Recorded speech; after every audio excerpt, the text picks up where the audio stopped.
Ma'am ecosystem एक इस तरह का एरिया है जहाँ पर अबायोटिक बायोटिक दोनों कंपोनेंट एक दूसरे के ऊपर डिपेंड रहते हैं। ओके, तो इकोसिस्टम देखो, अब हम इसको थोड़ा सा रिलेट करते हैं अपना। पहले मैंने आप लोगों को ऑर्गेनिज्म एंड पॉपुलेशन चैप्टर पढ़ाया था, उसमें मैंने आपको बताया था हम लोग 4 टाइप के इंट्रैक्शन पढ़ते हैं। ए बायोटिक का इंट्रैक्शन ए बायोटिक से, है ना, और बायोटिक का इंट्रैक्शन बायोटिक से, और एक इंट्रैक्शन और है ए बायोटिक का इंट्रैक्शन बायोटिक से, ये वाला। तो ये जो ए बायोटिक और बायोटिक मतलब लिविंग ऑर्गेनिज्म और नॉन लिविंग, इन दोनों के बीच का जो इंट्रैक्शन होता है उस इंट्रैक्शन को हम बोलते हैं इकोसिस्टम। ठीक है, तो इकोसिस्टम की अगर मैं एक पर्टिकुलर डेफिनेशन आपसे पूछूं, क्या होती है इकोसिस्टम? इकोसिस्टम का मतलब हुआ interaction of biotic component and abiotic component, right? Interaction Yes, of yes. biotic and abiotic component. This is known as ecosystem. And एक और important चीज, ecosystem हमेशा self sustaining होता है और इसके साथ साथ ये सेल्फ रेगुलेशन भी करता है। सेल्फ सस्टेनिंग और सेल्फ रेगुलेशन का मतलब ये है, जैसे कि एग्जांपल ले लो हमारे फॉरेस्ट। देव, कोई डाउट है बेटा आपका? नो मैम, बाय मिस्टेक हो गया। ओके, तो बेटा सेल्फ सस्टेनिंग और सेल्फ रेगुलेशन का मतलब ये है, जैसे कि एग्जांपल देते हैं फॉरेस्ट का। फॉरेस्ट में आप लोगों ने देखा इतने बड़े बड़े साइज के ट्रीज होते हैं वहां पे, होता है। क्या आप उन ट्रीज को कभी पानी डालने जाते हो या कभी उनको फर्टिलाइजर्स डालने जाते हो, कोई इंसेक्टिसाइड पेस्टिसाइड ये सारी चीजें उनको देने जाते हो आप लोग? No ma'am. No, ma'am. जाते ना। No, ma'am. फॉरेस्ट में इतने सारे टाइप के एनिमल्स रहते हैं, क्या आप उन एनिमल्स को बताने के लिए जाते हो कि टाइगर आपको डियर को खाना है, डियर को किसी छोटे एनिमल को खाना है, या रैबिट को किसको खाना है? क्या आप उनको ये चीज बताने जाते हो या उनकी हेल्प करने जाते हो उनकी फूड में? क्या नो मैम। प्लांट्स को फोटोसिंथेसिस करने में हेल्प जाते हो? नहीं करते हो ना। तो नो इकोसिस्टम मैम। एक ऐसा इंटरेक्शन होता है एबायोटिक और बायोटिक कंपोनेंट्स का जो खुद से रेगुलेट होता है, नेचुरली वो रेगुलेट होता है, अपने आप को रेगुलेट भी वो खुद से करता है, उसमें उसको किसी ह्यूमंस की कोई नीड नहीं होती। ऐसे इकोसिस्टम ये हमारा यहाँ पे बनता है। अब इसी वे में इकोसिस्टम दो टाइप का हो सकता है। एक हो सकता है आपका टेरेस्ट्रियल इकोसिस्टम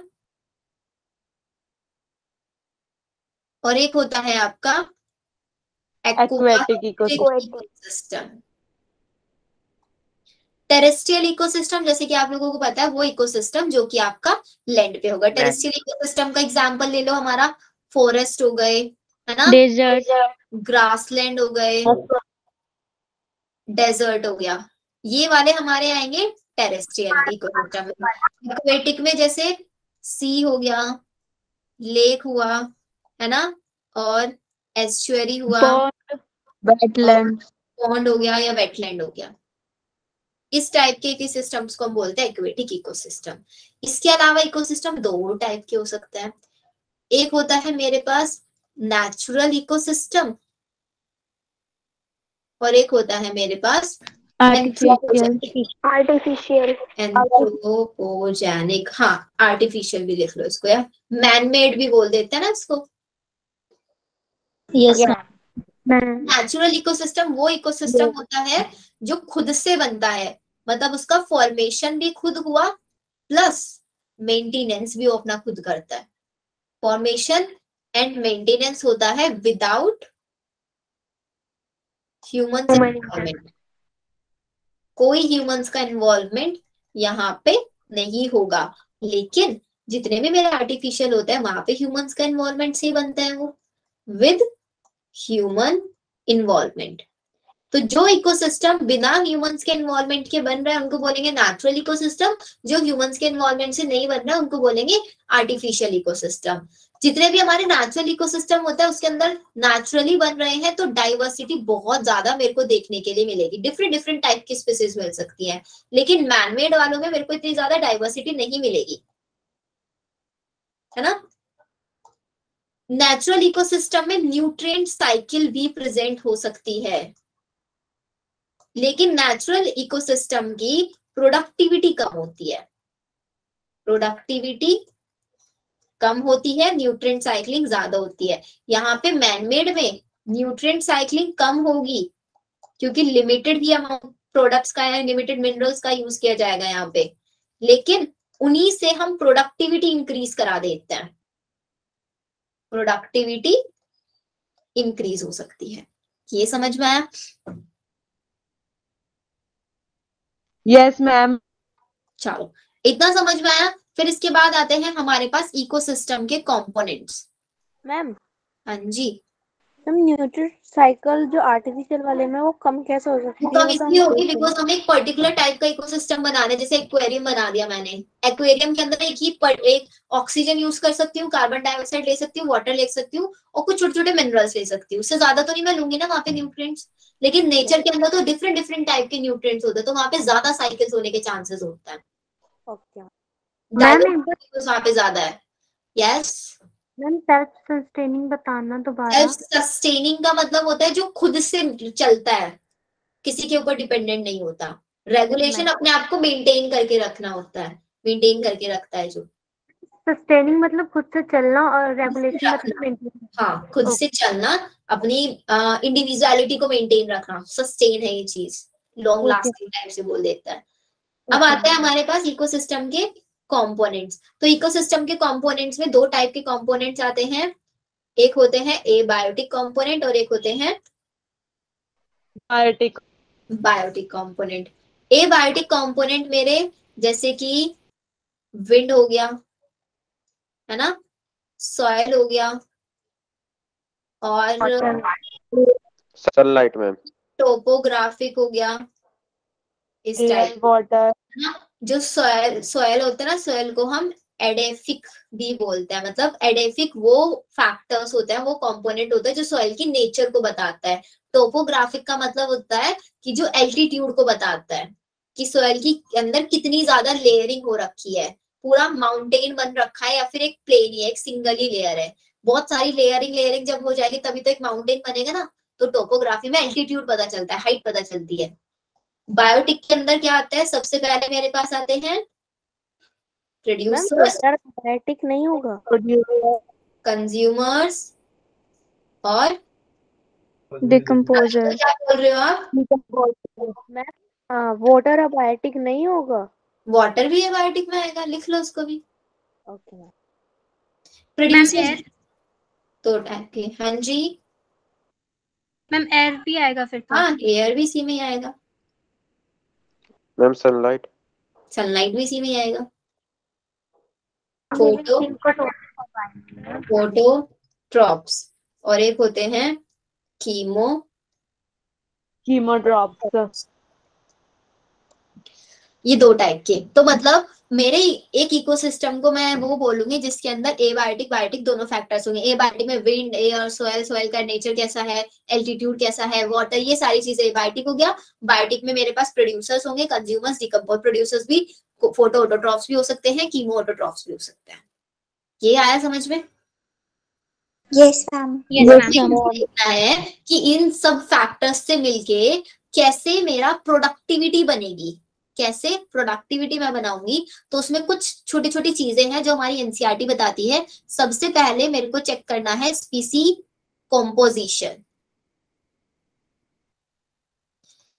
स्पीसी कॉम्पोजिशन का मतलब ये है कि सपोज करो अगर मैं कोई भी इकोसिस्टम पढ़ रही हूँ, चाहे मैंने टेरेस्ट्रियल इकोसिस्टम उठा लिया, चाहे मैंने एक्वेटिक इकोसिस्टम उठा लिया, तो सबसे पहले मैं ये चेक करूंगी ना कि उस इकोसिस्टम के अंदर किस टाइप की डाइवर्सिटी है ना। उन डाइवर्सिटी को आइडेंटिफाई करूंगी सबसे पहले, उनका नंबरिंग चेक करूंगी।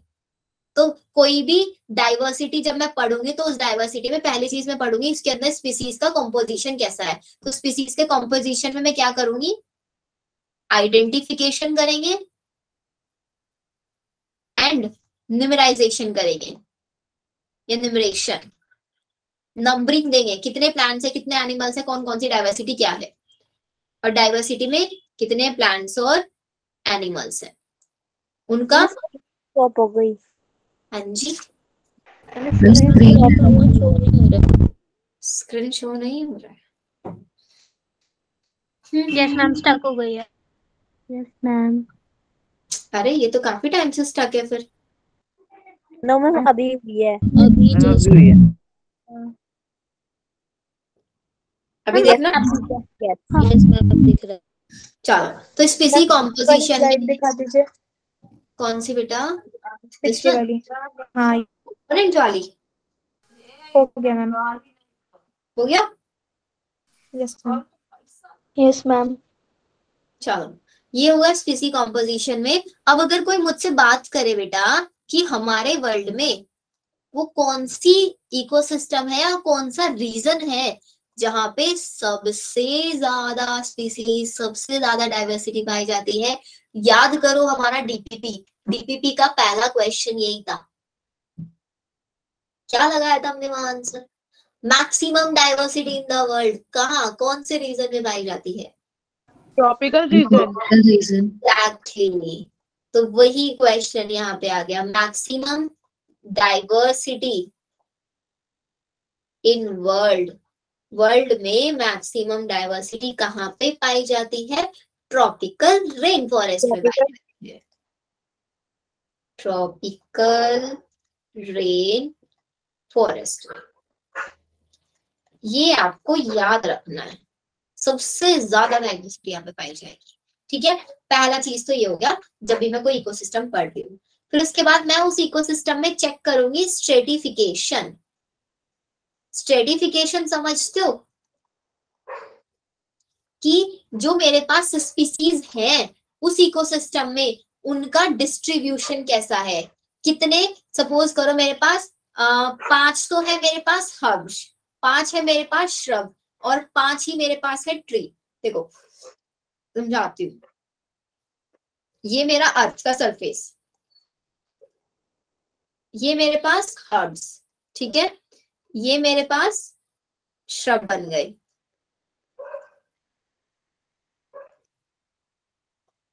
फिर ये किस में कन्वर्ट हो गए? ट्री में कन्वर्ट हो गए। फिर ट्री के बाद और बड़े वाले ट्री में कन्वर्ट हो गए। Yes ma'am. ऐसे तो एक लेवल बन रहा है ना, इससे लाइन थोड़ा गड़बड़ हो गई यार, बनाते हैं दोबारा इस लाइन को। इसको ऐसे बनाना पड़ेगा तब लाइन सही बनेगी।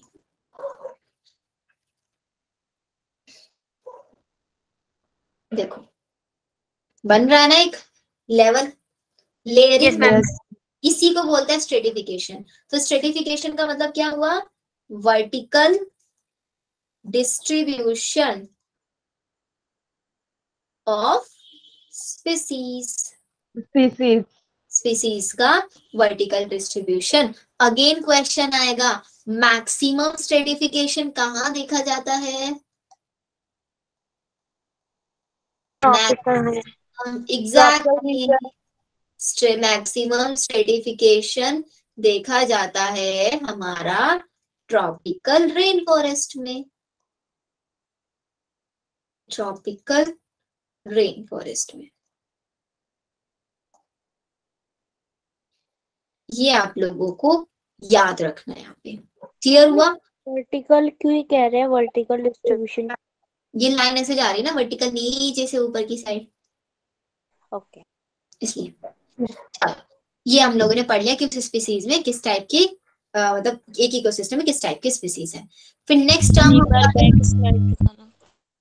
ये देखो,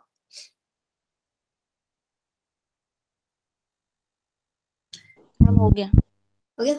चलो फिर आता है बच्चों मेरे पास स्टैंडिंग क्रॉप और एक टर्म होता है स्टैंडिंग स्टेट। दोनों में डिफरेंस समझना क्या होता है, इसीलिए साइडवेज लिखा। स्टैंडिंग क्रॉप का मतलब ये है कि उस इकोसिस्टम के अंदर कितना amount of living matter present है, उसको बोलेंगे standing crop. Amount of living matter in ecosystem. एक इकोसिस्टम के अंदर कितना लिविंग मैटर है। कितना लिविंग मैटर का मतलब कितने नंबर ऑफ एनिमल्स हैं, या फिर वहां की जो क्रॉप है उनका क्रॉप का प्रोडक्शन कैसा है। तो अगर मैं किसी इकोसिस्टम का लिविंग मैटर काउंट करूंगी तो मैं दो चीजों से काउंट कर सकती हूँ ना, या तो वहां से जो मेरे को प्लांट से क्रॉप मिल रही है उसका बायोमास ले लूं, है ना, या फिर वहां पे जितने एनिमल्स हैं उन एनिमल्स का नंबर काउंट कर लूं। दो ही तरीके से मिल सकता है मेरे को। तो बायोमास को जब भी हम लिखते हैं तो बायोमास को हम बोलते हैं ये होता है हमेशा एक ड्राई वेट। ड्राई वेट की फॉर्म में हम बायोमास को कैलकुलेट कर सकते हैं। तो ये तो हुआ स्टैंडिंग क्रॉप की एक इकोसिस्टम के अंदर कितना amount of living matter present है। अब स्टैंडिंग स्टेट क्या होता है? स्टैंडिंग स्टेट का मतलब होता है अमाउंट ऑफ इनऑर्गेनिक न्यूट्रिएंट, कि कितने इनऑर्गेनिक न्यूट्रिएंट प्रेजेंट है मेरे इकोसिस्टम के अंदर। मैम हाँ जी, मैम स्टैंडिंग क्रॉप को हम ये नहीं कह सकते अमाउंट ऑफ फीडिंग मैटर, मतलब खाने वाला, मतलब जो आगे उनसे लेवल के होंगे उनके लिए फूड। हाँ कुछ भी बोल लो, लिविंग मैटर, लिविंग ऑर्गेनिज्म से मिलने वाला मैटर। ये आकृति मैम आपने बताया क्रॉप से काउंट कर सकते हैं, मैम एक बार वो बताना दोबारा, क्रॉप से कैसे कर सकते हैं? सपोज करो आपने मैंगो का फील्ड है एक, है ना, मैंगो का फील्ड है, मैंगो के फील्ड से जितने मैंगो आपको मिल रहे हैं वो मैंगो क्या है? वो लिविंग मैटर है, बायोमास है वो आपका। उसको आप वेट कर लो, वेट करके आप बता सकते हो कितना आपको मिल रहा है यहाँ से। Okay ma'am. ठीक है, चलो मैम। हाँ जी, मैम बायोमास में इनऑर्गेनिक न्यूट्रिएंट्स नहीं काउंट होते हैं क्या? नहीं, बायोमास में लिविंग मैटर में सारे के सारे ऑर्गेनिक काउंट होते हैं सिर्फ। Okay ma'am. पूरा यहाँ पे ऑर्गेनिक काउंट होगा। इतनी चीज क्लियर है? Yes ma'am. नेक्स्ट पॉइंट आता है मेरा प्रोडक्टिविटी। हम लोग चेक करेंगे कि मेरा जो इकोसिस्टम है उसकी प्रोडक्टिविटी कितनी है। अब मेरे को इकोसिस्टम की प्रोडक्टिविटी पता करनी है तो ऑब्वियसली बात है मैं वहां की स्टैंडिंग क्रॉप ही तो चेक करूंगी, और स्टैंडिंग क्रॉप में भी क्या चेक करूंगी? उसका नंबर या बायोमास? बायोमास चेक करूंगी। तो प्रोडक्टिविटी का मतलब होगा रेट ऑफ बायोमास फॉर्मेशन, कि कितने टाइम में कितना बायोमास का फॉर्मेशन हो रहा है। This is known as productivity. किसकी? एक पर्टिकुलर इकोसिस्टम की। Rate of biomass formation is known as productivity. अब मेरे कोई भी इकोसिस्टम में, अभी मैंने बात किया था वहां पे प्रोड्यूसर्स भी हो सकता है, कंज्यूमर्स भी, डिकम्पोजर्स भी। तो अगर मैं प्रोडक्टिविटी निकालूंगी ना तो प्रोडक्टिविटी दो तरीके से निकालूंगी, कि मेरे को प्रोड्यूसर्स से कितना बायोमास मिल रहा है और मेरे को कंज्यूमर्स से कितना बायोमास मिल रहा है। दो टाइप की प्रोडक्टिविटी मैं निकालूंगी। तो प्रोडक्टिविटी को मैं दो पार्ट्स में डिवाइड कर सकती हूँ, प्राइमरी प्रोडक्टिविटी और सेकेंडरी प्रोडक्टिविटी। प्राइमरी प्रोडक्टिविटी वो प्रोडक्टिविटी होगी जो मेरे को किससे मिल रही है? प्रोड्यूसर से मिल रही है। इसका मतलब यहाँ पे मैं लिख सकती हूँ primary productivity is defined as rate of formation of कैसा matter? Organic matter. Living matter में आप कंफ्यूज हो रहे हो तो ऑर्गेनिक मैटर लिख लो। ऑर्गेनिक मैटर का रेट ऑफ फॉर्मेशन किसके थ्रू? By producers. और यहाँ पे किसके थ्रू? Bye consumers. इतनी चीजें क्लियर है? अब तक मैंने सीखा इकोसिस्टम क्या होता है, एबायोटिक और बायोटिक का इंटरेक्शन होता है। इकोसिस्टम अपने आप को खुद से मेंटेन करके चलता है, वो टेरेस्ट्रियल भी हो सकता है, एक्वेटिक भी हो सकता है, नेचुरल भी हो सकता है और मैनमेड भी हो सकता है। अगर मेरे को किसी इकोसिस्टम को पढ़ना है तो मेरे को वहां पे चेक करना पड़ेगा सबसे पहले वहां पे किस किस टाइप की स्पीसीज है, कितना नंबर है उन स्पीसीज का, उन स्पीसीज का वर्टिकल डिस्ट्रीब्यूशन कैसे है, कितनी साइज वाली या कितने टाइप की स्पीसीज कितने नंबर में है वो चेक करना है। उस इकोसिस्टम के अंदर कितने इनऑर्गेनिक न्यूट्रिएंट प्रेजेंट है उसको बोलेंगे स्टैंडिंग स्टेट। उस इकोसिस्टम में कितना मेरे को लिविंग मैटर मिल रहा है उसको बोलेंगे स्टैंडिंग क्रॉप। वो लिविंग मैटर कितने टाइम में प्रोड्यूस हो रहा है उस चीज को बोलेंगे वहां की इकोसिस्टम की प्रोडक्टिविटी। जो प्रोड्यूसर्स, जो प्लांट से मेरे को बायोमास मिल रहा है उसको बोलेंगे प्राइमरी प्रोडक्टिविटी, जो मेरे को कंज्यूमर्स से मिल रहा होगा उसको बोलेंगे secondary productivity. Simple? Yes ma'am. Yes yes ma'am. इसी प्रोडक्ट इससे पहले दिखा दो ये वाली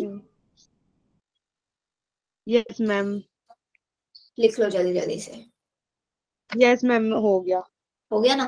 चलो, अब ये जो मैंने प्राइमरी प्रोडक्टिविटी लिखी ना, इसी प्राइमरी प्रोडक्टिविटी को मैं आगे दो पार्ट्स में डिवाइड कर सकती हूँ। प्राइमरी प्रोडक्टिविटी, प्राइमरी प्रोडक्टिविटी को दो पार्ट्स में डिवाइड कर दिया मैंने। प्राइमरी प्रोडक्टिविटी बाय प्रोड्यूसर्स है, पहली हुई मेरी बात gross primary productivity. Primary productivity. बेटा प्राइमरी प्रोडक्टिविटी को पीपी लिख दूं? Yes, ma'am. करती होंगे ना। एक होता है मेरे पास net primary productivity. Net primary productivity. अब ग्रोस प्राइमरी प्रोडक्टिविटी क्या होता है, डेफिनेशन लिखो। ग्रोस प्राइमरी प्रोडक्टिविटी वो होता है the rate at which sunlight is captured by plants for photosynthesis। Photosynthesis के लिए कितने रेट से वो सनलाइट को कैप्चर कर रहे हैं उसको बोलेंगे ग्रोस प्राइमरी प्रोडक्टिविटी। अब सनलाइट को कैप्चर करके कितना अमाउंट ऑफ बायोमास बना पा रहे हैं उसको बोलेंगे हम net primary productivity. Rate of biomass, और वो भी स्टोरेज, कितना स्टोर कर पा रहे हैं, स्टोरेज पर यूनिट टाइम। इसका एक फॉर्मूला होता है क्या, NPP is equals to GPP minus R। R मतलब रेस्पिरेशन। तो इसका मतलब सपोज करो आप लोगों की मंथली सैलरी है 5,000, ठीक है, 5,000 आपकी मंथली सैलरी है, 5,000 में से आपने 2,000 खर्च कर दिए शॉपिंग करने में, तो 5,000 जो आपको मिल रहे हैं वो 5,000 है आपका GPP, कि आपको कंपनी से 5,000 मिल रहा है, रेट एट विच सन से लाइट जो मिल रही है आप कैप्चर करके आपने सब कुछ अपने पास रख लिया, लेकिन उसमें से कुछ अपने लिए यूज कर लिया प्लांट ने रेस्पिरेशन के लिए। अब जो बचा, जो एनर्जी बची उनके पास, उससे वो बायोमास बना के उसको स्टोर कर पाएंगे। आपने 5,000 में से 2,000 खर्च कर दिया, अब जो आपके पास बचा वो कितना है 3,000, तो 3,000 आपका NPP है। क्लियर? अब इस NPP को, हाँ जी कोई कुछ बोल रहा है क्या? एक्सप्रेस किस फॉर्म में करेंगे, यूनिट इसकी, अगर हम इसको वेट में मेजर कर रहे हैं तो वेट में मेजर करने के लिए हम इसको बोलेंगे ग्राम पर मीटर स्क्वायर, और बिकॉज पर यूनिट टाइम है, कितने एरिया में कितना बायोमास मिल रहा है और कितने टाइम में मिल रहा है, पर ईयर लेंगे इसको। ठीक है मैम दिख नहीं रहा मैम। मैम फिर से एक सेकेंड अभी दिखाती हूँ।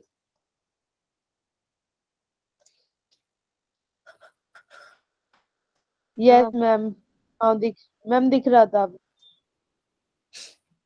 लिख लो जल्दी से, ये एक्सप्रेशन है मतलब यूनिट है। अगर आप वेट में बताओगे प्रोडक्टिविटी तो gram per metre square per year, energy per kilo calorie per metre square per year, ऐसे बताओगे। मैम हम ये एरिया के रिस्पेक्ट में ले रहे हैं क्योंकि मीटर स्क्वायर है, कितने एरिया में, और एक साल में इस एरिया के अंदर इतना वेट मेरे को मिल रहा है और इतनी एनर्जी मिल रही है, इस फॉर्म में। Okay ma'am. और अगर देखो मैक्सिमम डाइवर्सिटी भी ट्रॉपिकल रेन फॉरेस्ट की थी, मैक्सिमम स्ट्रेटिफिकेशन भी उसका था, और मैक्सिमम स्टैंडिंग क्रॉप भी उसी का होगा। तो ये वाला जो था ना स्टैंडिंग क्रॉप वाला, यहाँ पे ऐड कर लेना, मैक्सिमम किसका होगा standing crop, tropical rain forest का, tropical rain forest. This is important, लिख लो इसको जल्दी से। Done ma'am. डन हुआ। अब इसके बाद आते हैं हम सेकेंडरी प्रोडक्टिविटी पे। What is secondary productivity? Second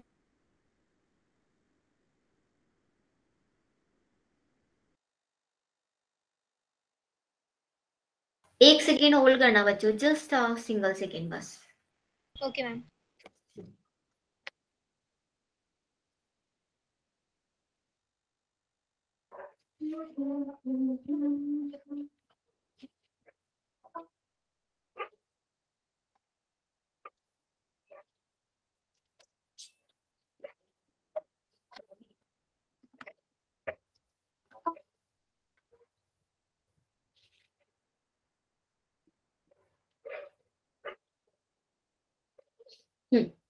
अभी तो देखो, अब मैं क्या लिखवा रही थी आपको, सेकेंडरी प्रोडक्टिविटी। Secondary productivity. अब सेकेंडरी प्रोडक्टिविटी का मतलब क्या होता है कि कितना हमारा कंज्यूमर्स बना रहे हैं, है ना, प्रोडक्टिविटी बाय कंज्यूमर्स। तो इसको हम निकाल देते हैं, नॉर्मली लिख देते हैं एनुअल, अगर हम पूरे ग्लोबल की बात करें, annual global NPP of complete biosphere, पूरे हमारे वर्ल्ड में टोटल एनपीपी कितना आता है एक साल का, वो आता है 170 मिलियन, नहीं बिलियन, 170 बिलियन टन, ये आता है हमारा टोटल। अब इस 170 में से बच्चों 115 बीटी मतलब बिलियन टन मेरे को मिल रहा है टेरेस्ट्रियल से, और सिर्फ 55 बिलियन टन मेरे को मिलता है कहां से, एक्वेटिक से। एक्वेटिक। ये लिखो, एक्वेटिक। ठीक है। तो ये हमारा पॉइंट्स हुए। अब आता है इंपॉर्टेंट चीज हमारा कि इस प्रोडक्टिविटी को कौन कौन फैक्टर्स हैं जो अफेक्ट कर सकते हैं। Factors affecting, ma'am. हाँ जी मैम ये तो नेट प्राइमरी प्रोडक्टिविटी का है ना, एनपीपी तो। हाँ जी, नेट हमारा इतना मिल रहा है बायोस्फीयर से। यहाँ पे तो सेकेंडरी प्रोडक्टिविटी की बात हो रही है। हाँ देखो ना, हमने प्राइमरी प्रोडक्टिविटी को दो पार्ट्स में डिवाइड किया था, तो प्राइमरी को किया था, यहाँ पे मैंने दो बताया था ना, प्राइमरी और सेकेंडरी। प्राइमरी को हम एनपीपी और जीपीपी में कन्वर्ट कर सकते हैं, सेकेंडरी को नहीं करते। सेकेंडरी मतलब मैं जितना बायोमास का प्रोडक्शन, मतलब मैं एक बायोमास हूँ यहाँ पे, तो हमारे पूरे बायोस्फीयर में ऐसे कितने बायोमास है, कितने ऑर्गेनिक मैटर्स हैं, उसकी बात कर रहे हैं। फिर मैम इसको तो एनपीपी में नहीं लेना चाहिए। इसको एनपीपी में ही लेंगे बेटा। मैम ये तो नेट प्राइमरी प्रोडक्ट हो जाएगा। हाँ तो ये एनपीपी की तो है, नेट कितना मिल रहा है हमको, नॉट जीपीपी। जीपीपी नहीं लेंगे हम यहाँ पे। सेकेंडरी का क्या रोल है? किसका रोल? प्राइमरी प्रोडक्टिविटी होगा ना यहाँ पे। नहीं ये एनपीपी है। कौन से वाला? ये इससे ऊपर वाला, yes ma'am, annual global NPP of biosphere, ये बेटा सेकेंडरी प्रोडक्टिविटी है। पूरे बायोस्फीयर में कितना आ रहा है, टेरेस्ट्रियल से इतना, एक्वेटिक से इतना। ओके मैम पर हम तो इसको ऊपर ही कंसिडर कर चुके थे, फिर सेकेंडरी में इसका क्या रोल है? ऊपर कंसीडर किसको कर चुके थे? मैम एनपीपी को। एनपीपी को हम यहाँ पे कंसीडर कर चुके थे। ये नेट मेरे पास बायोमास कितना आ रहा है per unit time, per unit area, तो हमने पूरे बायोस्फीयर में जितना टेरेस्ट्रियल है मेरे पास, उस टेरेस्ट्रियल से जितना बायोमास मेरे को मिल रहा है, this is total 170 billion. Terrestrial से इतना मिल रहा है और ओशियन से इतना मिल रहा है, एनपीपी। मैम वो बुक में लिखा हुआ है ना, the annual net primary productivity. Annual net primary productivity of biosphere. Yes ma'am. बेटा एनपीपी होता है, वो प्राइमरी प्रोडक्टिविटी है, बट ये this is NPP. Okay ma'am. इसको एनपीपी ही कंसीडर करके आप चलोगे। मतलब मैम फिर भी इसको आप देखो ना, ऐसे भी तो रिलेट कर सकते हो ना बेटा। अब जितनी मेरे पास प्राइमरी प्रोडक्टिविटी आएगी, प्राइमरी प्रोडक्टिविटी मतलब प्राइमरी में वो बायोमास आ रहा है जो प्लांट से मिल रहा है। अब कंज्यूमर्स की प्रोडक्टिविटी किसके ऊपर डिपेंड करेगी? टोटल जितनी प्राइमरी प्रोडक्टिविटी होगी, तो जितनी प्राइमरी प्रोडक्टिविटी होगी उसी के ही तो रिस्पेक्ट में हमारी सेकेंडरी प्रोडक्टिविटी होगी। Yes ma'am. जितनी प्लांट से हमें क्रॉप्स मिलेगा, जितना फ्रूट्स, वेजिटेबल्स या जितना न्यूट्रिएंट, जितना ऑर्गेनिक मैटर मिलेगा, वही organic matter directly secondary productivity में कन्वर्ट हो रहा है हमारा। उसी से ही तो हमारे एनिमल्स बन रहे हैं, कंज्यूमर्स उन्हीं के ऊपर तो कम्प्लीटली डिपेंडेंट है। इसलिए इन्होंने इसको प्राइमरी प्रोडक्टिविटी लिखा है। Okay ma'am. ठीक है, यस मैम।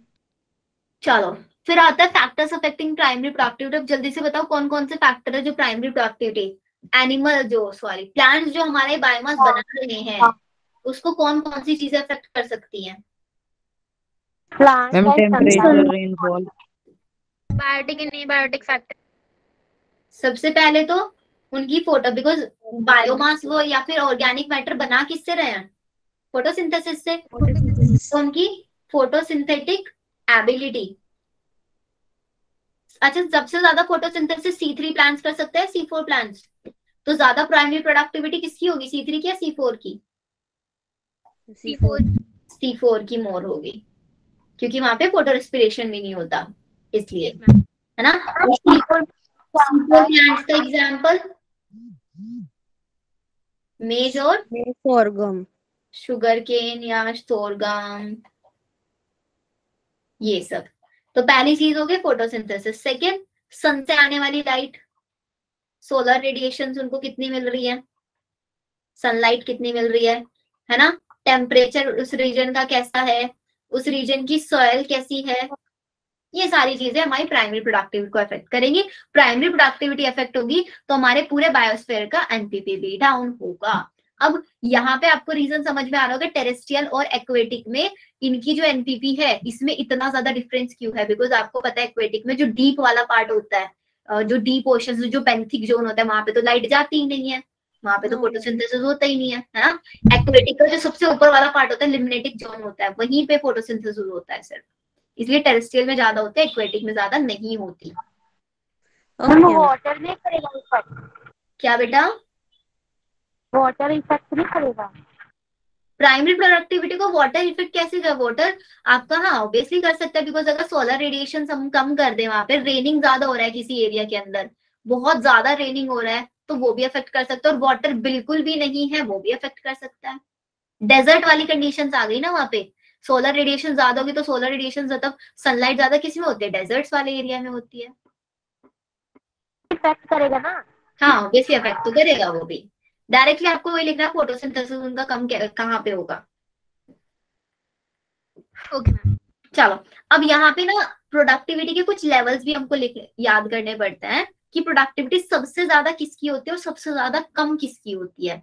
तो लेवल्स ऑफ प्रोडक्टिविटी लिखो, लेवल्स ऑफ प्रोडक्टिविटी। पहला आता है हाई लेवल प्रोडक्टिविटी, कौन दिखाता है? एवरेज किसकी होती है, सबसे कम किसकी होती है, और फिर बिल्कुल ही लो किसकी होता है। बिल्कुल लो प्रोडक्टिविटी किसकी होगी, बिल्कुल लो किसकी होगी? एक्वेटिक, डेजर्ट, है ना। और लेस किसकी होगी? पानी वालों, ग्रासलैंड। ग्रासलैंड और सैवेना, इनकी होगी। और एवरेज में ले लेना मेज, सैवेना बताती हूँ, मेज हो गया, या फिर हमारे डेसिडुअस टेम्परेट फॉरेस्ट, इनकी एवरेज होगी। और हाई सबसे ज्यादा किसकी होगी? सबसे पहला हाई तो हुई ट्रॉपिकल वालों की, ट्रॉपिकल रेन फॉरेस्ट, बट उससे भी ज्यादा, सबसे ज्यादा उनसे भी ज्यादा अगर हम बात करें कोरल रीफ्स की होती है। फिर कोरल रीफ्स के बाद एस्चुएरिस की होती है। फिर थर्ड नंबर पे आता है प्रोडक्टिविटी में मेरा टेम्परेट वाला, ट्रॉपिकल वाला, ट्रॉपिकल रेन फॉरेस्ट। और फिर शुगर केन भी हाई में ही आता है मेरा, ये चीज। अब देखो, अब आप पूछ रहे हो सैवेना क्या होता है। सैवेना बेटा वो वाले ग्रासलैंड जो होते हैं, आप लोगों ने अगर हो सकता है मे भी देखा हो, जैसे कि ये फील्ड है, तो क्या करता है ना, फार्मर्स ऐसे लाइंस बना देते हैं। ट्रीज को आपने देखा, ट्रीज को लाइन में, एक ट्री यहाँ आ गया, एक ट्री यहाँ आ गया, एक ट्री यहाँ आ गया, ऐसे बहुत बहुत सारे गैप्स पे ट्रीज को लगा देता है ताकि उनको ज्यादा सनलाइट मिल पाए। ऐसे ट्रीज को बोलते हैं सैवेनास, मतलब ऐसे रीजन्स को बोलते हैं सैवेनास, ऐसे फील्ड। प्रोडक्टिविटी कम कैसे हो गई इनकी? वहां पे प्रोडक्टिविटी कम इसीलिए हो जाती है बिकॉज आपको पता है एक प्लांट को हम लगा रहे हैं एरिया में, और जनरली वहां की जो सॉइल होती है ना, उस सॉइल के अंदर से मॉइस्चर चला जाता है। सॉइल का अगर देखो, अभी मैंने यहाँ पे एक पॉइंट लिखा ना सॉइल वाला, तो यहाँ पे सॉइल का मॉइस्चर होता है जो अफेक्ट करता है प्राइमरी प्रोडक्टिविटी को। अगर हमें फोटोसिंथेसिस का रेट बढ़ाना है तो सॉइल को मॉइस्चर कराना पड़ेगा। अब हमने ट्रीज को बहुत दूर दूर एरियाज में लगाया तो सनलाइट बहुत ज्यादा इन प्लांट्स को मिलने लग जाती है। सनलाइट बहुत ज्यादा मिलेगी तो फोटोसिंथेसिस में आप लोगों ने पढ़ा होगा कि फोटोसिंथेसिस अगर सनलाइट बहुत ज्यादा मिलती है तो जो हमारे लीव्स के क्लोरोप्लास्ट होते हैं ना वो डैमेज हो जाते हैं, और लीव्स के क्लोरोप्लास्ट तो डैमेज होंगे जो इसकी सॉइल है वो मॉइस्चर से ड्राई बनने लग जाती है, इसलिए इनकी प्रोडक्टिविटी कम हो जाती है। और मैम ये ट्रॉपिकल रेन फॉरेस्ट ये किसी फॉरेस्ट का नाम है? रीजन है ये, उसमें पढ़ा था ना ऑर्गेनिज्म एंड पॉपुलेशन में, पूरा एक ग्राफ देखा था ट्रॉपिकल रेन फॉरेस्ट का। Excuse me ma'am. Yes ma'am ma'am savannas जो होते हैं वो मैन मेड है क्या? सावनास मैनमेड फील्ड्स होता है। Okay ma'am. आया समझ में? यहाँ तक और कोई डाउट्स बताओ? No ma'am. मैम फिर तो कोरल रीफ्स भी कोई एरिया होगा या फिर नाम है? कोरल रीफ्स पता है बच्चों किसी को क्या होता है? मैम जो के अंदर पाए जाते हैं। उसमें पढ़ा होगा ना आप लोगों ने। मैम जो स्केलेटन्स वगैरह होते हैं एक्वेटिक एनिमल्स के। एक वो पढ़ा होगा एनिमल किंगडम में, वो जो सेकेंड फाइलम होता है ना हमारा प्रोरीफेरा, और सेकेंड वाले था सिलेंट्रेटा। सिलेंट्रेटा के में पॉलिप और मेडुसा फॉर्म वहां पे होता है कोरल रीफ। तो ये कोरल रीफ एक एक्वेटिक ऑर्गेनिज्म होता है। एक्वेटिक एनिमल समझ लो, ऑर्गेनिज्म समझ लो। पॉलिप मेडुसा फॉर्म्स वहां पे पढ़ोगे इसको एनिमल किंगडम में, ठीक है? ओके। सबसे ज्यादा प्रोडक्टिविटी इसकी होती है। और कोई डाउट है यहाँ तक किसी का? No ma'am. चलो अगर डाउट नहीं है, अब हम चलते हैं हमारे नेक्स्ट टॉपिक पे। प्रोडक्टिविटी हम लोगों ने देख लिया क्या होता है। अब हम लोगों को पढ़ना है डीकम्पोजिशन क्या होता है। ऑर्गेनिक मैटर हमने देख लिया, कौन बनाएगा तो कितना कितना उसको स्टोर करेगा, वो सब देख लिया है ना। अब आता है उस ऑर्गेनिक मैटर का डीकम्पोजिशन कैसे होगा। हैंड रेज किया किसी ने? नहीं। व्हाट इज बताना है क्या? कोई बोल रहा है क्या? आकृति कोई डाउट? आकृति और सोनी?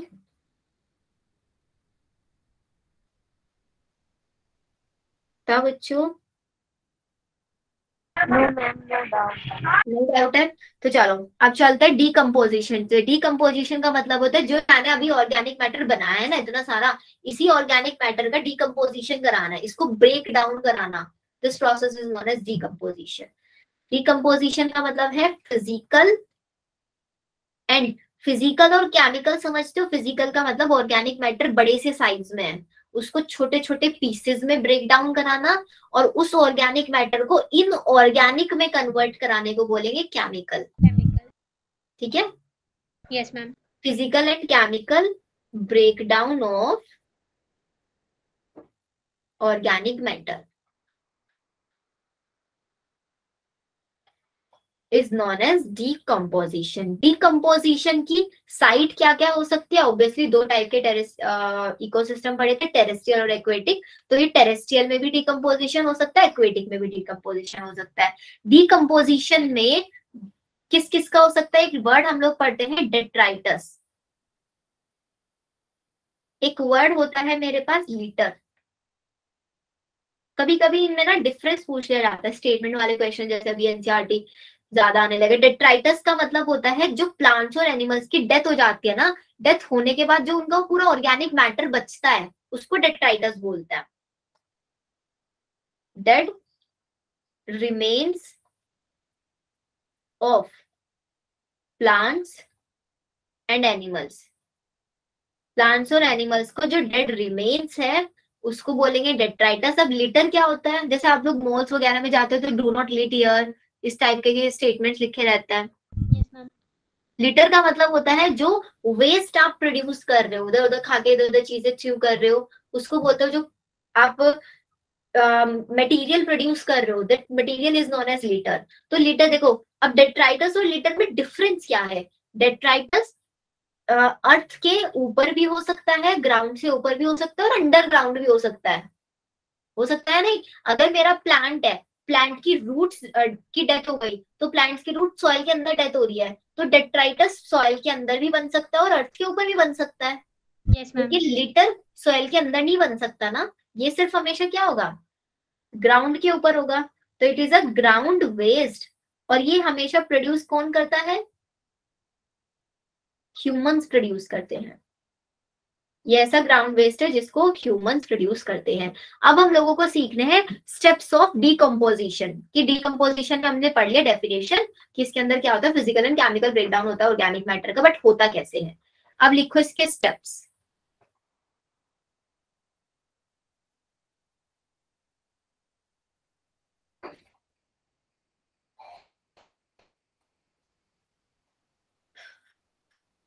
सबसे पहले फिजिकल ब्रेकडाउन कराएंगे। फिजिकल ब्रेकडाउन मतलब बड़े पार्ट्स को छोटे पार्ट में कन्वर्ट कर। वेरी गुड, मतलब फ्रेगमेंटेशन कराएंगे। तब देखो फ्रेगमेंटेशन कैसे होगा। फ्रेगमेंटेशन होगा आपका, मतलब फिजिकल ब्रेकडाउन लिख लो पहले। This is a physical breakdown. और फिजिकल ब्रेकडाउन हमेशा कौन कराते हैं? हमारे डेट्रीवोर्स कराते हैं। डेट्रीवोर्स के एग्जाम्पल बता सकता है कोई? earthworm। सपोज करो कोई प्लांट है या कोई एनिमल है, उसकी डेथ हुई, तो उसकी डेथ होती है, उसके ऊपर इंसेक्ट्स आके लग जाते हैं ना, इसको खाना शुरू कर देते हैं। तो इंसेक्ट्स उस ऑर्गेनिक मैटर को, बड़ा साइज का है, उसको छोटे छोटे साइज में, मतलब छोटे छोटे पार्ट्स में ब्रेक कर रहे हैं, उसको खा रहे हैं। अब खाने के बाद उन इंसेक्ट्स का जो वेस्ट मटेरियल होगा, उस वेस्ट मटेरियल के अंदर वो ऑर्गेनिक मैटर आ गया, और वो वेस्ट मटेरियल फाइनली कहाँ पे जाना है? सॉइल के अंदर ही तो जाना है ना। अभी थोड़े ना कोई ह्यूमन आता है और उस प्लांट को छोटे छोटे पार्ट्स में ब्रेक कराता है, या किसी एनिमल की डेथ हुई, एनिमल को कोई दूसरा एनिमल आकर उसको छोटे छोटे पार्ट्स में कभी नहीं ब्रेक कराता ना, उसके ऊपर इंसेक्ट्स वगैरह लगता है, वो इंसेक्ट्स उसको छोटे छोटे पार्ट्स में ब्रेक करा देता है, उनको बोलते हैं डेट्रीवोर्स। डेट्रीवोर्स में जैसे कि मेरा अर्थवॉर्म आ गया, है ना, और टर्माइट आ गया, और आंट्स आ गई, ये सब होंगी। और फिर इन्हीं के वेस्ट मटेरियल से वो सारा का सारा ऑर्गेनिक मैटर अब कहाँ पे आ जाएगा मेरे पास? सॉइल में। सॉइल में सॉइल में आ जाएगा। फिर अब वो सॉइल के अंदर मेरा ऑर्गेनिक मैटर आ गया। अब मेरे पास होगा यहाँ पे सेकेंड स्टेप। सनाया कोई डाउट? टर्माइट क्या होता है? टर्माइट हमारी घरों में वो होते हैं ना, वुडन वाली अलमारियां होती है, उसमें तो टीमक लग जाती है। Yes ma'am. टीमक मैम प्रीवियस स्लाइड दिखाना। ये देखो। Excuse me ma'am. Yes ma'am detritivores में हम फंगस और बैक्टीरिया को काउंट नहीं करते हैं ना? नहीं नहीं नहीं, उनको नहीं काउंट करता है, उनको अभी जो नेक्स्ट स्टेप अभी बता रही हूँ ना उसमें काउंट करता है। Okay ma'am. हो गया ये यहाँ तक? यस। नेक्स्ट स्टेप आता है कैटाबॉलिज्म।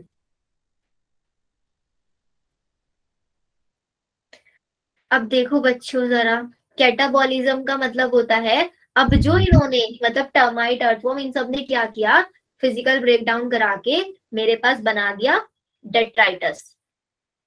ठीक है, अब इसी ये डेट्राइटस मतलब इनके फिशियल मैटर से किस में आ गया? सॉइल में आ गया। अब इसी डेट्राइटस का ये क्या कराएंगे? कैटाबॉलिज्म स्टार्ट होगा। कैसे स्टार्ट होगा? देखो, डेट्राइटस के अंदर प्रेजेंट है मेरे पास सिंपल ऑर्गेनिक मैटर।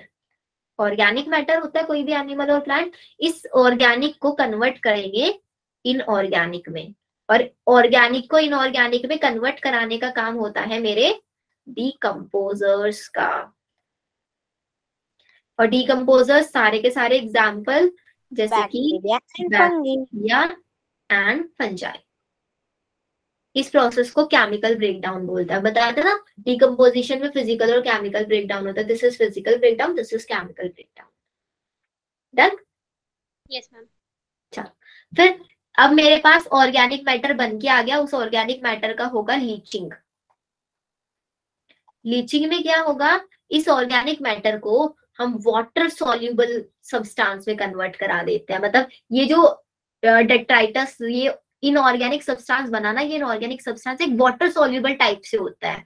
अभी वाटर सॉल्युबल है, किसके ऊपर प्रेजेंट है, सॉइल के ऊपर प्रेजेंट है। कोई बारिश आई, बारिश के थ्रू ये सॉइल के डीपेस्ट लेयर के अंदर चला जाता है, सॉइल के अंदर अंदर अंदर अंदर जाता चला जाता है। तो ये क्या हुआ, देखो कैसे लिखेंगे इसको, ये समझो। ये क्या बना मेरे पास, कुछ भी सब्सटेंस, अभी इसको कोई पर्टिकुलर नाम नहीं दिया जाता, सिर्फ ऐसे बोल देते हैं कि एक वाटर सॉल्युबल सब्सटेंस बना है ये। अब ये वाटर सॉल्युबल सब्सटेंस कहाँ जाएगा, goes into deeper layer, layers में, मतलब सॉइल की डीपर लेयर में चला जाएगा और वहां पे जाके प्रेसिपिटेट हो जाएगा एंड गेट प्रेसिपिटेट,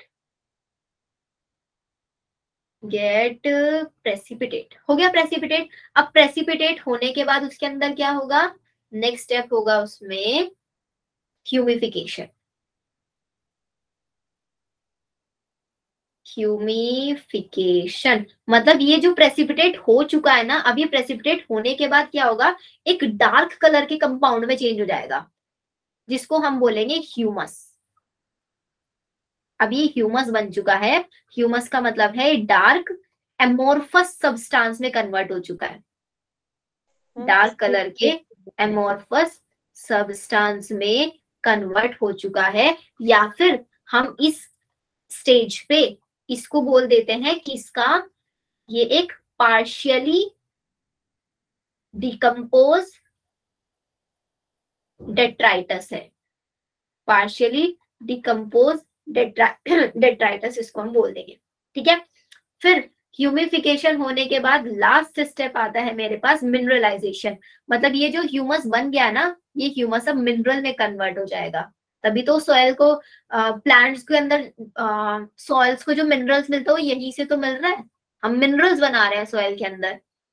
जैसे कि आप लोगों ने वो वाला चैप्टर पढ़ा है मिनरल न्यूट्रिशन वाला मेरा यूट्यूब से,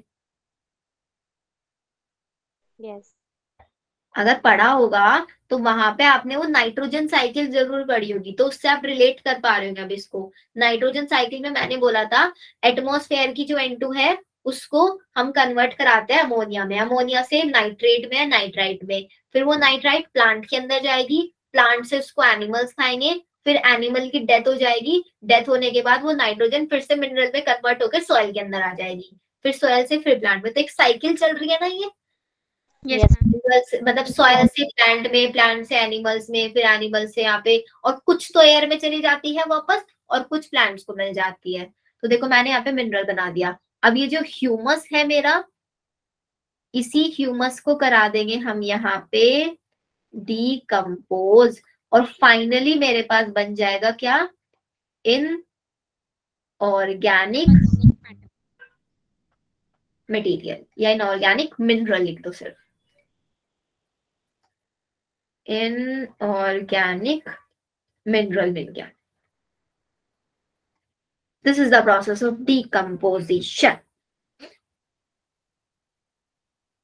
क्लियर है? एक बार देख लो इसको, साइकिल को, कहीं पे नहीं समझ में आ रहा है पूछ लो। सबसे पहले क्या कराया, एक एनिमल है मेरे पास डेथ, उसके ऊपर आके अर्थवॉर्म आए, अर्थवॉर्म ने उसको छोटा छोटा छोटा छोटा खाना शुरू कर दिया, खाएंगे वो उनके फीकल मैटर में, वो सॉइल में चला गया, सॉइल के अंदर जाने के बाद वो ऑर्गेनिक से इनऑर्गेनिक में कन्वर्ट हुआ with the help of bacteria fungi. फिर जैसे वो इनऑर्गेनिक में कन्वर्ट होना स्टार्ट हुआ, वो सॉइल की डीपेस्ट लेयर में जाना चला गया, वहां पे जाकर प्रेसिपिटेट हो गया, प्रेसिपिटेट होकर ह्यूमस में कन्वर्ट हो गया, ह्यूमस के अंदर ह्यूमस फिर से डिकम्पोज हो गया वहां पे, और डिकम्पोज होकर इनऑर्गेनिक मटेरियल बन गया, बस। मैम हाँ जी, मैम जो अर्थवॉर्म है वो फिजिकल ब्रेकडाउन तो मैम सॉइल में ही करेगा, तो फिर मैम लीचिंग पहले नहीं हो सकता कैटाबोलिज्म से? सॉइल पे कहाँ कर रहा है, आपके सामने एक डॉग है डेथ, उसके ऊपर अर्थवॉर्म आया, तो अर्थवॉर्म क्या कर रहा है, उस डॉग का छोटा छोटा पार्ट निकाल के खा रहा है, और खा रहा है, फिर जो उसका अर्थवॉर्म का फीकल मैटर है उसके अंदर आ रहा है, वो सॉइल में मिक्स हो रहा है फीकल मैटर।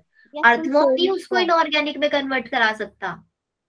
तो मैम जैसे मैम वो सॉइल में अपने फीकल मटेरियल को रिलीज आउट करेगा, तो मैम उसके बाद लीचिंग नहीं हो सकता? उसके बाद लीचिंग, बेटा लीचिंग सिर्फ क्या होगा, लीचिंग सिर्फ और सिर्फ इनऑर्गेनिक सब्सटेंस का होगा। अब जो फीकल मैटर में ऑर्गेनिक और ऑर्गेनिक को इनऑर्गेनिक में भी तो कन्वर्ट कराएंगे पहले, यस मैम। तभी तो मेरे पास मिनरल बनेगा, इनऑर्गेनिक सब्सटेंस बनेगा। कंफ्यूज करने के लिए दे रखा है लीचिंग पहले। हाँ बट इस वे में समझोगे समझ में आएगा। Okay ma'am. चलो अब लास्ट टॉपिक कर लेते हैं, फैक्टर्स अफेक्टिंग डिकम्पोजिशन। मैम जल्दी से बताना। हाँ जी मैम, डिकम्पोजिशन के जो प्रोसेस है उसमें मैम ह्यूमिडिफिकेशन फिर पहले होगा ना लीचिंग से? ह्यूमिफिकेशन से पहले अगर आप लीचिंग करा दोगे, वो प्रेसिपिटेट मतलब water soluble substance goes into the deeper layer and get precipitate, तो उसमें बैक्टीरिया फंजाई कैसे लगेंगे? क्या वो सॉइल के अंदर डीपेस्ट लेयर में जा चुका है, प्रेसिपिटेट हो चुका है सॉइल के अंदर, उसके अंदर बैक्टीरिया फंजाई लग सकता है? बैक्टीरिया फंजाई हमारे एयर में होता है, not into the deepest soil. No ma'am, मैं पूछ रही थी कि ह्यूमिफिकेशन जो है वो लीचिंग से पहले होगा ना? अच्छा ह्यूमिफिकेशन लीचिंग से पहले आपका नहीं, पहले लीचिंग होगा उसके बाद ह्यूमिफिकेशन होगा, बिकॉज वो पहले प्रेसिपिटेट होगा, प्रेसिपिटेट होके वो एक डार्क सब्सटेंस में कन्वर्ट होगा। प्रेसिपिटेट होके जो सब्सटेंस बनता है ना उसी को हम ह्यूमस बोलते हैं बस, ह्यूमिफिकेशन कोई अलग से स्टेप नहीं है। Okay ma'am. जो सब्सटेंस बना उसको ह्यूमस बोला और ह्यूमस बनने वाला प्रोसेस ह्यूमिफिकेशन नाम रख दिया इसका, बस ऐसे। Okay ma'am. चलो तक क्लियर हुआ। अब फैक्टर्स अफेक्टिंग वाला बताओ जल्दी से, कौन कौन से फैक्टर्स है जो इस प्रोसेस को अफेक्ट कर सकता है? अगर मैम जो बैक्टीरिया और फंगी है उनके लिए जो कल्चर मीडियम फेवरेबल ना हो, टेम्परेचर हाई हो तो सब मर जाएंगे। चलो सबसे पहले ना जिसका हमें कराना है, देखो सुनो सुनो सुनो, जिसको मेरे को ब्रेक डाउन कराना है उसी सब्सटेंस से स्टार्ट कर लेते हैं। अगर मेरा डेट्राइटस जो है उसके अंदर लिग्निन बहुत ज्यादा अमाउंट में है, डेट्राइटस मेरा लिग्निन रिच है, लिग्निन क्या होता है, एक हार्ड सब्सटेंस होता है, तो हार्ड सब्सटेंस है तो अर्थवर्म वगैरह उसको नहीं खा पाएंगे, तो लिग्निन रिच है तो डिकम्पोजिशन क्या हो जाएगा, स्लो। स्लो हो जाएगा। एंड अगर वो N2 रिच है तो उसका डिकम्पोजिशन हाई फास्ट। होगा, जल्दी होगा। ये हमारी एनसीईआरटी लिखती है। ठीक है, फिर आता है सेकेंड वाला, आप जो टेम्परेचर का बता रहे हो, टेम्परेचर हाई होगा तो ऑब्वियसली हाई टेम्परेचर में बैक्टीरिया फंजाई ये सब बहुत इजीली ग्रो कर जाते हैं, तो डिकम्पोजिशन भी मेरा बढ़ेगा।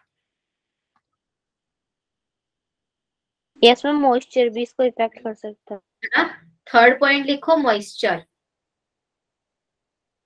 मॉइस्चर अगर सपोज करो मेरा जो डे है वो मॉइस्ट है और ड्राई में क्या होगा वो बताना। फिर कंडीशन, एरोबिक कंडीशन है तो डिकम्पोजिशन हाई होगा या नहीं, एनारोबिक में बताना डिकम्पोजिशन हाई होगा या लो। हाई होगा टेम्परेचर तो डिकम्पोजिशन बढ़ेगा, टेम्परेचर लो हुआ तो डिकम्पोजिशन कम होगा। डे मॉइस्चर वाला होगा तो ज्यादा होगा, डे ड्राई होगा तो कम होगा। एरोबिक कंडीशन में डिकम्पोजिशन बढ़ेगा, एनारोबिक में डिक्रीज होगा। सिंपल।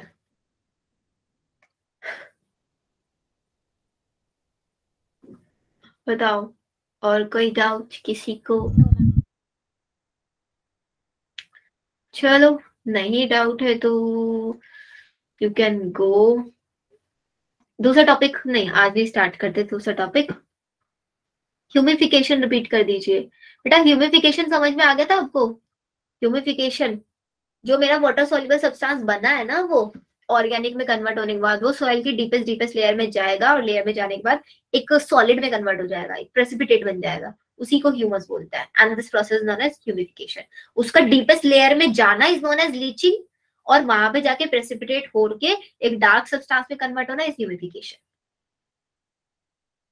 डोंट वरी, जितना आज पढ़ाया है नेक्स्ट क्लास में इसका पूरा एनसीईआरटी रीड कराऊंगी। ये आस्था मैम अमोर्फस मतलब? एमोर्फस का मतलब होता है कोई पाउडरी सा सब्सटेंस या फिर कुछ पाउडरी तो नहीं बोल सकते। हिंदी वर्ड क्या होगा बच्चा एमोर्फस का? हिंदी वर्ड मैम जिसकी कोई डेफिनेट शेप ना हो। एमॉर्फस नहीं, शेप तो हो सकती है एमॉर्फस में। मैम वो केमिस्ट्री में पढ़ा था फर्स्ट चैप्टर में। आज थोड़ा जल्दी छोड़ देना क्योंकि आज यश सर की क्लास है। बेटा आपके यश सर कितनी क्लासेस लेते हैं रात में?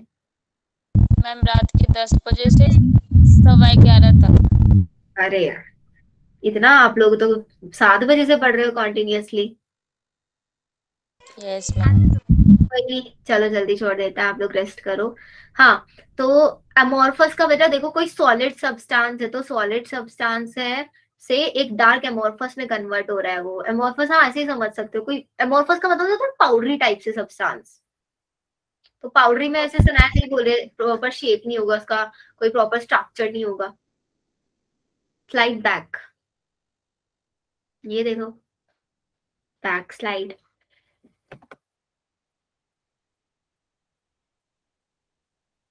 बेटा स्लाइड्स मैं आपको ग्रुप में शेयर कर देती हूँ ना अभी, just after finishing the class.